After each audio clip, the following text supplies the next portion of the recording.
আলহামদুলিল্লাহ। এই যে আমার মেয়ে মেট্রোতে উঠলো, মেট্রোতে উঠে ওরে তো আমি বসায় দিছি, কারণ ও যে সিকনেস একটা মানুষ, মেট্রোতে বেশিরভাগে বসার জায়গা থাকে না।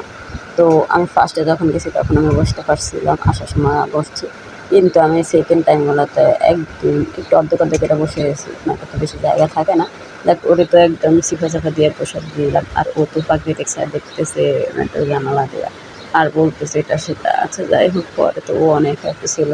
ও দেখতেছে আর হ্যাপি, ও দেখতেছে আর এদিকে ইয়ে করতেছে। ও মানে কিছুক্ষণ পর যে ওরা বলে যে এই স্টেশন আসছে, ওই স্টেশন আসছে, এটাও বলে দরজায় ফাইল দিয়ে খোলাতে, এগুলো শুধু বলে।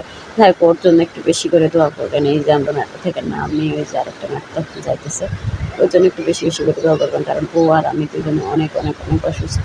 যাক, অবশেষে আমি অন্তত ওরে এই আশাগুলো পূরণ করতে পারছি, মেট্রোতে উঠাইতে পারলাম আর লিফট উঠাইতে পারলাম। এই লিফটগুলো